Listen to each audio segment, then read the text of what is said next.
GS classes में आप सबका स्वागत है। तो आज हम डिस्कस करेंगे 10/10/2018 first shift railway group D का प्रीवियस ईयर क्वेश्चन। तो चलते हैं अपने क्वेश्चन की तरफ। हमारा पहला क्वेश्चन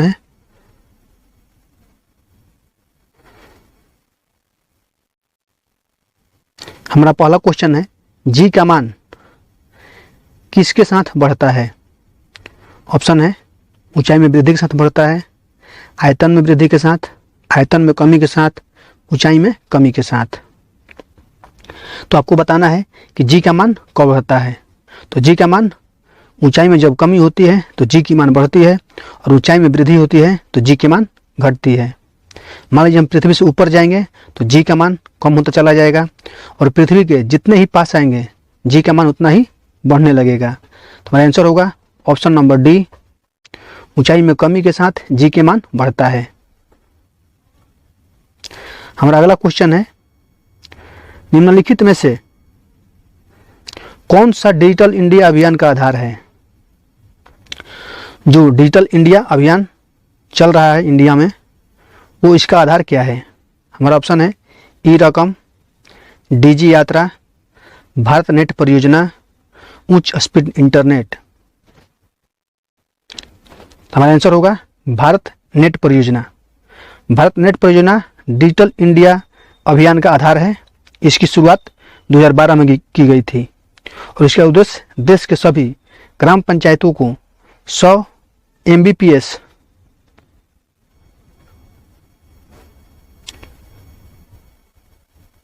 यानी कि 100 MB पर सेकेंड की ब्रॉडबैंड कनेक्टिविटी उपलब्ध कराना है।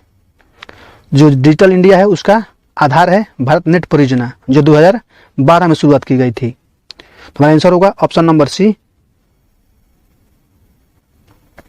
हमारा अगला क्वेश्चन है, जब हम एक रबड़ बैंड खींचते हैं तो स्थानांतरित ऊर्जा किसके रूप में संग्रहित होती है? हमारा ऑप्शन है स्थितिज ऊर्जा, मांसपेशीय ऊर्जा, यांत्रिक ऊर्जा, गतिज ऊर्जा। जब आप एक रबड़ बैंड खींचते हैं तो वो स्थितिज ऊर्जा होती है, और जब उसको हम छोड़ देते हैं तो गतिज ऊर्जा होती है। तो हमसे पूछा गया है कि जब आप एक रबड़ बैंड खींचते हैं तो स्थानांतरित ऊर्जा किसके रूप में संग्रहित होती है? तो स्थितिज ऊर्जा के रूप में संग्रहित होती है। तो ऑप्शन नंबर ए हमारा राइट आंसर होगा। जब रबड़ खींचते हैं तो स्थितिज ऊर्जा, और छोड़ेंगे तो गतिज ऊर्जा। किसी लगाए गए बल के लिए यदि क्षेत्रफल कम है तो दाब होगा। मान लीजिए कोई बल लगा रहे हैं, उसका क्षेत्रफल कम है तो दाब क्या होगा? बदलता है, कम होता है, अधिक होता है, या स्थिर रहता है। तो किसी सतह के इकाई क्षेत्रफल पर लगने वाले बल को दाब कहते हैं। अतः क्षेत्रफल जितना अधिक दाब उतना ही कम, और क्षेत्रफल जितना कम दाब उतना ही अधिक। तो हमसे पूछा गया है क्षेत्रफल कम तो दाब अधिक होगा। तो ऑप्शन नंबर सी हमारा राइट आंसर होगा।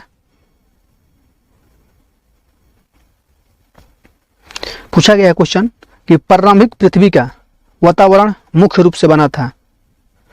जो पृथ्वी का वातावरण सर्वप्रथम बना था तो किस किस गैसों से बना था? हमारा ऑप्शन है NH3 CH4 H2S, NH3 H2S O2, NH3 CH4 O2, CH4 H2S H2S और O2। तो आपको बताना है कि पृथ्वी का जब प्रारंभ हुआ था उस समय वातावरण में कौन कौन सी गैसें विद्यमान थी।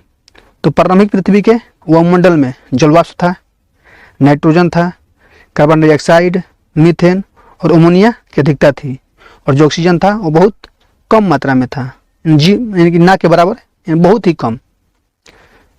तो देखिए हमारा ऑप्शन है NH3 CH4 H2S, यही हमारा राइट आंसर है ऑप्शन नंबर ए। जब पृथ्वी के प्रारंभिक वातावरण में NH3 था, CH4 था, H2S था, ऑप्शन के हिसाब से हमारा right answer option number A हो जाएगा। निम्नलिखित में से कौन परमाणु बहुपरमाणविक है? हमारा ऑप्शन है फास्फोरस, क्लोरीन, आर्गन, गंधक। तो आपको बताना है कौन परमाणु बहुपरमाणविक है। तो जो गंधक होता है, इन चारों ऑप्शन में गंधक वो बहुपरमाणविक होता है। तो ऑप्शन नंबर डी हमारा राइट आंसर हो जाएगा। हमारा अगला क्वेश्चन है, एल्कोहल और कार्बोक्सिलिक एसिड को वापस देने के लिए एक एसिड या बेस की उपस्थिति में प्रतिक्रिया करता है। हमारा option ethanol, methanol, ester, ketone. ये क्वेश्चन आप सब जानते होंगे कि एल्कोहल और कार्बोक्सिलिक एसिड को वापस देने के लिए एक एसिड या बेस की उपस्थिति में प्रतिक्रिया करता है, वो है एस्टर। ऑप्शन नंबर सी हमारा राइट आंसर होगा। यह क्वेश्चन बार बार रिपीट होने वाला क्वेश्चन है, ये हर एग्जाम में पूछा जा रहा है। फिलहाल में जो एग्जाम हुआ था एनटीपीसी का और उसके बाद सीएचएसएल का, तो उसमें भी ये क्वेश्चन आया था। हमारा अगला क्वेश्चन है, निम्नलिखित में से कौन सा भगवान बुद्ध की 4 महान सच्चाइयों में से नहीं है। आपको बताना है कौन सा इसमें वाक्य जो लिखा हुआ है वो भगवान बुद्ध के 4 महान सच्चाई में से नहीं है, यानी कि 4 जो उन्हें विचार दिया था उनमें से नहीं है। पहला है, संसार दुखों का घर है। ऑप्शन नंबर बी है, दुख का कारण इच्छा है। ऑप्शन नंबर सी है, यदि इच्छाओं से छुटकारा नहीं मिलता है तो दुखों से निवारण हो सकता है। और चौथा ऑप्शन है, यह 8 फोल्ड पथ के पालन से किया जा सकता है। तो आपको बताना है कि बुद्ध के 4 वाक्यों में से कौन सा इसमें से नहीं है। तो संसार दुखों से भरा है, ये बुद्ध की ही कही हुई बात है। दुख का कारण इच्छा है, इच्छा ही दुख का कारण है। मान लीजिए हम चाहेंगे किसी, मान लीजिए कोई वस्तु है, मान लीजिए कि हमें आईफोन लेना है, हम चाहेंगे कि हमको आईफोन मिल जाए, और वो नहीं मिलेगा तो दुख होगा हमें कि हमें नहीं मिल रहा है। संसार दुखों का घर है, तो बिल्कुल सही है। और तीसरा ऑप्शन है, यदि इच्छाओं से छुटकारा नहीं मिलता है तो दुखों से निवारण हो सकता है, जो कि बिल्कुल गलत है। यदि इच्छाओं से छुटकारा नहीं मिलता है तो दुख का कारण निवारण नहीं हो सकता है। और चौथा है, यह 8 फोल्ड पथ के पालन से किया जाता है, यानी कि अष्टमार्गिक पथ। तो ऑप्शन नंबर डी भी सही है, और जो सी इसमें गलत है। तो ऑप्शन नंबर सी हमारा राइट आंसर हो जाएगा। हमसे पूछा गया है महान सच्चाइयों में से नहीं है। हमारा अगला क्वेश्चन है, 10 केजी द्रव्यमान की एक वस्तु 5 मीटर प्रति सेकंड के एक समान वेग से गति कर रही है। उस वस्तु ने कितनी गतिज ऊर्जा धारण की है। तो गतिज ऊर्जा का फॉर्मूला होता है 1/2 mv²। तो m दिया हुआ है 10 और v दिया हुआ है 5, तो v², 5 दूनी 10, 50 25 25 5 125, यानी 125। तो हमारा right answer option number B 125 joule. हमारा अगला क्वेश्चन है, इनमें से कौन सा धातु का इलेक्ट्रॉनिक विन्यास है। आपको बताना है इसमें से धातु का इलेक्ट्रॉनिक विन्यास कौन सा है। 283, 286, 284, 285। तो आपको बताना है इनमें से कौन धातु का इलेक्ट्रॉनिक विन्यास है। तो यदि किसी तत्व के बाहरी कोश में, जो बाहरी कोश होती है, कक्षा होती है, उसमें 4 या 4 से अधिक इलेक्ट्रॉन पाए जाते हैं। मान लीजिए कि ये ऑप्शन नंबर सी है, ऑप्शन नंबर डी है और ऑप्शन नंबर सी है। ये 4 या 4 से अधिक जब बाहरी कोश में इलेक्ट्रॉन पाए जाते हैं तो वह अधातु होती है। और वह धातु होती है जो जिसके बाहरी बाह्यतम कक्षा में 4 से कम इलेक्ट्रॉन होते हैं। जिसके बाहरी कोश में जो इलेक्ट्रॉन होती है वो 4 से अगर कम हो तो वह धातु है, और 4 से अधिक हो या 4 हो तो वो अधातु है। तो हमसे पूछा गया धातु का इलेक्ट्रॉन का विन्यास, तो ऑप्शन नंबर ए हमारा राइट आंसर होगा। और ये बाकी जो 3 ऑप्शन दिया हुआ है यह अधातु का इलेक्ट्रॉन का विन्यास दिया हुआ है। हमारा अगला क्वेश्चन है, निम्न में से कौन सा विकल्प सहसंयोजक यौगिक का गुण नहीं है। निम्न गलनांक और क्वथनांक, उच्च गलनांक और क्वथनांक, ऊष्मा और विद्युत का दुर्बल चालक, जल में विलय और कार्बनिक विलयों में विलय। तो सहसंयोजक यौगिक का गुण है निम्न गलनांक और क्वथनांक। सहसंयोजक यौगिक का गुण है ऑप्शन नंबर ए, गुण है। और जो ऑप्शन नंबर सी है ये सहसंयोजक का गुणांक यानी कि गुण नहीं है। और जो सी है ऊष्मा और विद्युत का दुर्बल चालक, यह भी सहसंयोजक यौगिक का गुण है। और ऑप्शन नंबर डी जल में विलय और जल में अविलय और कार्बनिक विलयों में विलय, विलायकों में विलय जो है ये भी सहसंयोजक यौगिक का गुण है। तो हमारा आंसर हो जाएगा ऑप्शन नंबर बी। ये जो तीनों है ये तीनों सहसंयोजक यौगिक का गुण है। हमसे पूछा गया है इनमें से कौन सा गुण नहीं है, सहसंयोजक का गुण नहीं है। तो ऑप्शन नंबर जो बी है हमारा राइट आंसर होगा। ऑप्शन नंबर बी है, ये सहसंयोजक यौगिक का गुण नहीं है। तो आंसर इसका ऑप्शन नंबर बी। हमसे पूछा गया है कि कौन से प्राणी अगतिशील होते हैं, यानी कि कौन सा जीव है या कौन सा प्राणी है जो इसमें गति नहीं होती है, वो स्थिर रहता है, किस समूह का।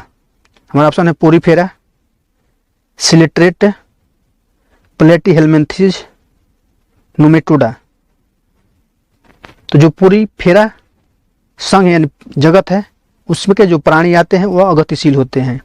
जैसे समुद्री स्पंज, जो समुद्र में स्पंज होता है वह अगतिशील होता है, उसमें गति नहीं होती है, वो जहाँ रहेगा वहीं पर स्थिर रहेगा और उसमें छिद्र होता है, पानी जाने के लिए छिद्र रहता है, लेकिन वह एक प्रकार का जीव है यानी कि प्राणी है और वह अगतिशील है, वह चलता फिरता नहीं है, पूरा जीवन जहाँ रहेगा वहीं पर रहेगा। तो ऑप्शन हो जाएगा ऑप्शन नंबर ए। तो जो पोरीफेरा जो स्पंज होता है वो पोरीफेरा समूह के अंतर्गत आता है।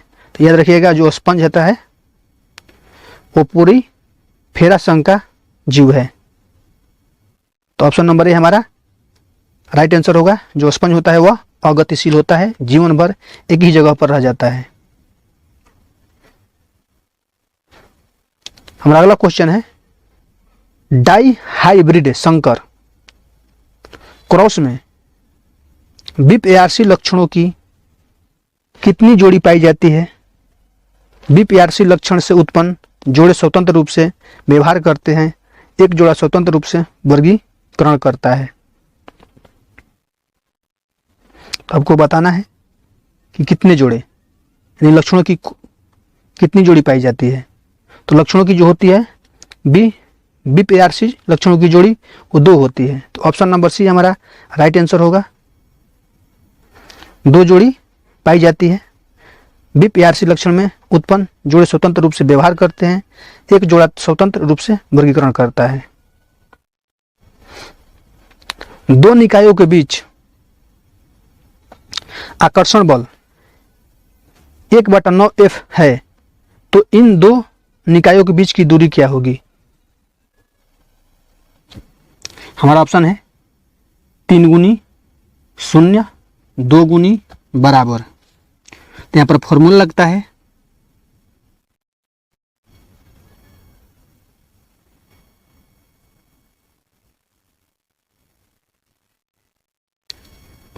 F बराबर G(m1 m2) बटा में R² R1², फिर इसके बटा में आएगा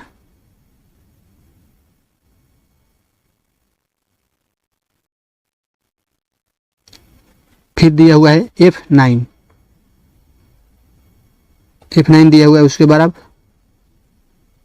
G(m1 m2) बटा में R2² हो गया। अब इसको अगर सॉल्व करेंगे हम तो 9F बराबर R2² बटे में R1², तो हो जाएगा 3 का स्क्वायर, जो 9 है वो 3 का स्क्वायर है, और उसके बाद बराबर R2 बटे में R1 का होल स्क्वायर। R2 बराबर आ जाएगा 3R1, यानी कि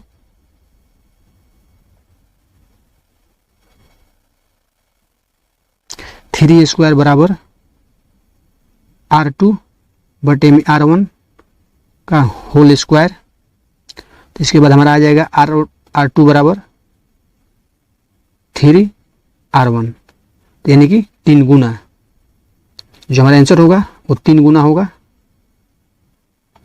उसे पूछेगा दो निकायों के बीच आकर्षण बल 1/9F है, तो इन दो निकायों के बीच की दूरी क्या होगी। तो ये फॉर्मूला याद रखिएगा।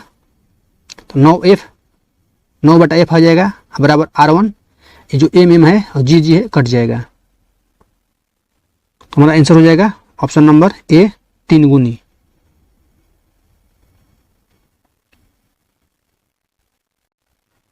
एक वस्तु 6 सेकंड में 20 मीटर की दूरी तय करती है और फिर अगले 4 सेकंड में 30 मीटर की दूरी तय करती है, तो वस्तु की औसत चाल क्या होगी। आप लोगों सबको पता है कि कुल दूरी बटे में कुल समय होता है, तो 20 मीटर और 30 मीटर दूरी दिया हुआ है तो हो जाएगा 50, और टाइम दिया हुआ है 6 और 4 यानी कि 10 सेकंड, और इसको हल करेंगे तो 5 आ जाएगा, तो 5 मीटर पर सेकंड, यानी कि इसको हम लिख सकते हैं 5 मीटर सेकंड इनवर्स, यानी ऑप्शन नंबर बी हमारा राइट आंसर होगा।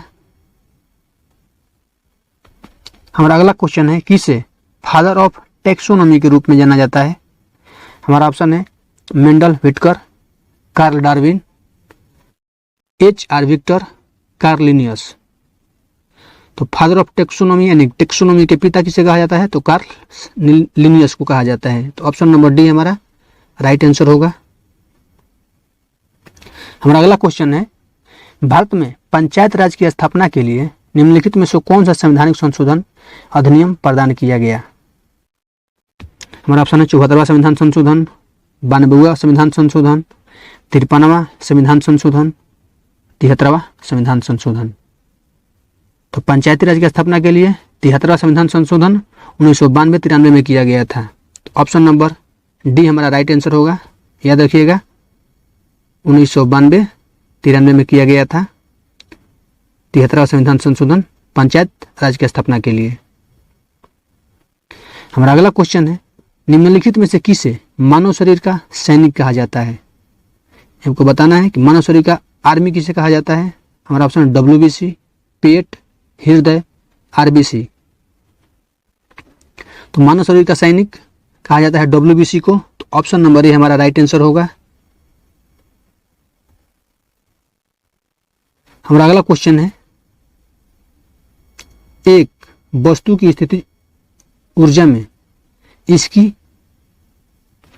मतलब किसके साथ वृद्धि होती है। आपको बताना है कि एक वस्तु की स्थिति ऊर्जा में इसकी डैश के साथ वृद्धि होती है।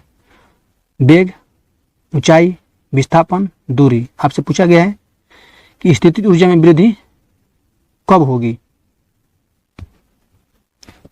हमारा ऑप्शन है वेग, ऊंचाई, विस्थापन, दूरी। तो हमारा आंसर हो जाएगा जब ऊंचाई में वृद्धि होती है, ऊंचाई के साथ वृद्धि होती है तो वस्तु की स्थिति ऊर्जा भी वृद्धि होती है। तो ऑप्शन नंबर बी हमारा राइट आंसर होगा, ऊंचाई।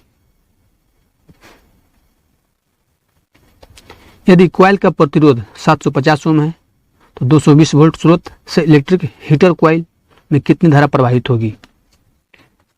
तो V बराबर IR होता है, V बराबर IR, तो I बराबर हो जाएगा V बटे में R। तो V दिया हुआ है हमारा 220 और R दिया हुआ है 750। तो हमारा कट कर आ जाएगा 0.29। नहीं, ऑप्शन नंबर ए हमारा राइट आंसर होगा।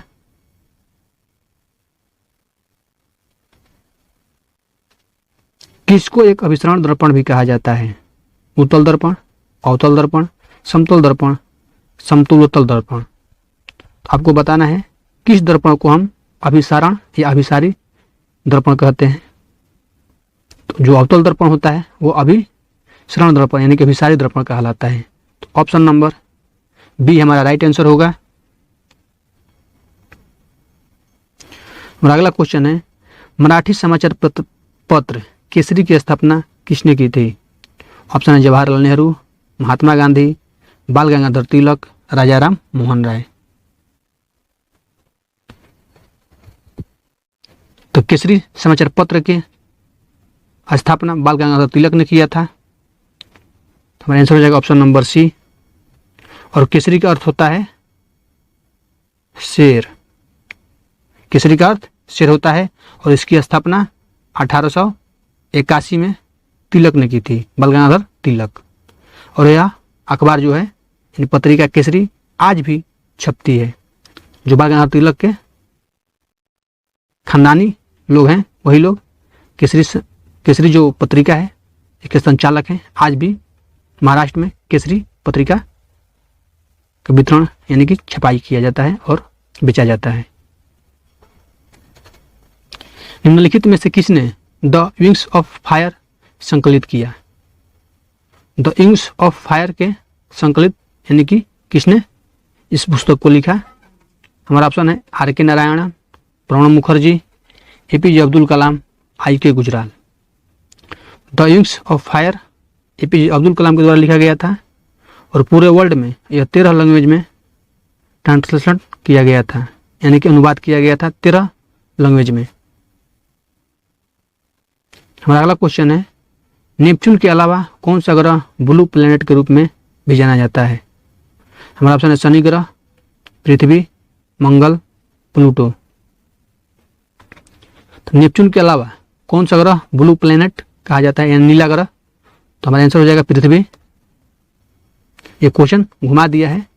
पहले क्वेश्चन आता था कि पृथ्वी की ही तरह पृथ्वी के अलावा कौन सा ब्लू प्लेनेट के रूप में जाना जाता है, तो हमारा आंसर नेपच्यून होता था। अब नेपच्यून से पूछ दिया है कि नेपच्यून के अलावा कौन सा ब्लू प्लेनेट के रूप में जाना जाता है, तो वो है हमारी पृथ्वी।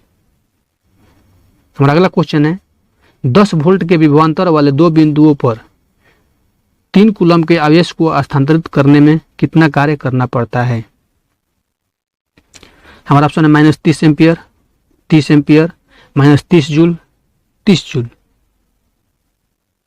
तो आपको बताना है। तो विभवांतर बराबर होता है विभवांतर भी बराबर कार्य बटा में यानी कि W बटा में आवेश Q। तो यहाँ पर W बराबर क्या हो जाएगा V इंटू Q यानी कि वोल्ट गुणे आवेश। तो वोल्ट दिया हुआ है 10 और हमारा दिया हुआ है Q दिया हुआ है 3। यहाँ से क्रॉस करेंगे तो 30 आ जाएगा और कार्य के मात्रक जूल होता है। तो ऑप्शन नंबर डी हमारा राइट आंसर हो जाएगा। बक्साइट को रांची, जामनगर, जबलपुर, कोल्हापुर और सेवराय हिल्स में व्यापक रूप से वितरित किया जाता है क्योंकि इन क्षेत्रों में सरफेस डिपॉजिट होता है। जहां कौन सी मिट्टी पाई जाती है? ऑप्शन है पर्वतीय मिट्टी, काली मिट्टी, लेटराइट मिट्टी, यानी बाढ़ की मिट्टी। बाढ़ की मिट्टी जलोढ़ मिट्टी होती है। तो आपको बताना है इनमें से कौन सी मिट्टी पाई जाती है। हमारा ऑप्शन होगा ऑप्शन नंबर सी, लेटराइट मिट्टी। रांची में लेटराइट मिट्टी है, जामनगर में लेटराइट मिट्टी मिलती है, जबलपुर में भी लेटराइट, कोल्हापुर और सेवराय हिल्स में भी लेटराइट मिट्टी मिलती है। साउथ में अधिकतर लेटराइट मिट्टी ही पाई जाती है। ऑप्शन नंबर सी हमारा राइट आंसर होगा। हमारा अगला क्वेश्चन है भखरा चूना बनाने के लिए पानी के साथ अधिक प्रतिक्रिया करता है। ऑप्शन है CaCl2, CO2, CaO, CaCO3। तो भखरा चूना बनाने के लिए CaO का प्रयोग किया जाता है यानी कि कैल्शियम ऑक्साइड का प्रयोग किया जाता है भखरा चूना बनाने के लिए यानी कि बिना बुझा चूना। तो ऑप्शन नंबर सी हमारा राइट आंसर होगा। हमारा अगला क्वेश्चन सिटिस, एल्थिस, फोर्टियस लैटिन वाक्यांश है। एक लैटिन वाक्य है जिनका अर्थ है तेज, ऊंच, मजबूत। यह कौन सा खेलों का आधिकारिक आदर्श वाक्य है? एशियाई खेल, global association of international sport federation, विश्व पैरा एथलेटिक या ओलंपिक खेल। तो ऑप्शन नंबर डी हमारा राइट आंसर होगा ओलंपिक खेल। ओलंपिक खेल से ये 1978 में डीडोम नाम का एक व्यक्ति इसी के द्वारा सिटियस, अल्टियस और फोर्टियस लैटिन में ओलंपिक के उद्देश्य थे, जिसका अर्थ होता था तेज, ऊंचा और मजबूत।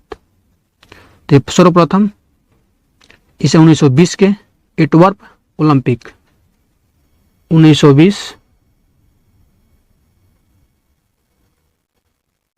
एंटवर्प ओलंपिक में प्रस्तुत किया गया था। तो याद रखिएगा, आपसे पूछा भी जा सकता है कि तेज, ऊंच और मजबूत जो वाक्य है यह ओलंपिक खेल में कब प्रस्तुत किया गया था? तो 1920 एंटवर्प ओलंपिक में। ऑप्शन नंबर डी हमारा राइट आंसर होगा, ओलंपिक से संबंधित है ये तीनों वर्ड। पानी में घुलने पर निम्न में से कौन सा एसिड कम H+ आयन देता है?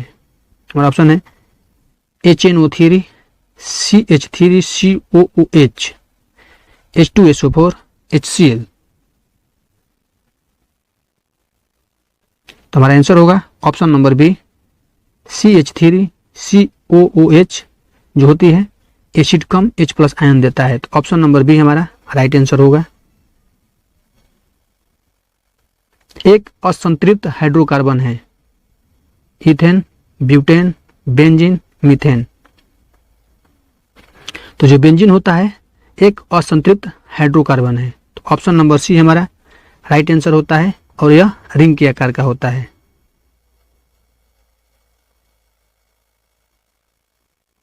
रिंग के आकार के यानी कि 6C इसका फॉर्मूला होता है C6H6। इसको हम जब तोड़ेंगे तो रिंग के आकार के बन जाएगा। अंतरिक्ष में एक वस्तु है, अंतरिक्ष में कौन सी एक वस्तु है जिसमें गैस और धूल की पूंछ वाली बर्फीली कोर है जो लाखों मील तक फैली हुई है? हमारा ऑप्शन है धूमकेतु, क्षुद्र ग्रह, नक्षत्र और उल्का। तो अंतरिक्ष में एक धूमकेतु वस्तु है जिसमें गैस और धूल की पूंछ वाली बर्फीली कोर है जो लाखों मील तक फैली हुई है। तो ऑप्शन नंबर ए हमारा राइट आंसर होगा। हमारा अगला क्वेश्चन है CaOH2 CaOH का होल ट्वाइस का सापेक्ष द्रव्यमान क्या है? तो Ca यानी कि कैल्शियम, तो कैल्शियम 1 दिया हुआ है, फिर इसका परमाणु क्रमांक 20 होता है और आणविक द्रव्यमान 40 यानी 40 पॉइंट कुछ होता है, तो हम 40 लेकर ही चलेंगे। और ऑक्सीजन दिया हुआ है, ऑक्सीजन का होता है 16, तो ऑक्सीजन 2 है, होल ट्वाइस दिया हुआ है, तो इसको हम 2 से 8 होता है इसका परमाणु क्रमांक और आणविक द्रव्यमान 16, तो 16 दूनी 32 हो जाएगा। और हाइड्रोजन होता है 1, इसका क्रमांक 1 होता है, तो 1 गुणे 2 करेंगे तो 2 हो जाएगा। और इसको ऐड करेंगे 4 3 7 70, 70 4 74। तो ऑप्शन नंबर डी हमारा राइट आंसर होगा। हमारा अगला क्वेश्चन है एक समतल दर्पण द्वारा बनाई गई छवि हमेशा होती है असली और सीधी, आभासी और सीधी, असली और उल्टी, आभासी और उल्टी। तो इस क्वेश्चन का आंसर बताने से पहले आप हमारे चैनल को सब्सक्राइब करें, शेयर करें एंड लाइक करें। तो एक समतल दर्पण द्वारा बनाई गई छवि हमेशा आभासी और सीधी होती है। तो ऑप्शन नंबर बी हमारा राइट आंसर होगा। तो यह आज का हमारा क्वेश्चन यही अंतिम था। तो आज के लिए इतना ही।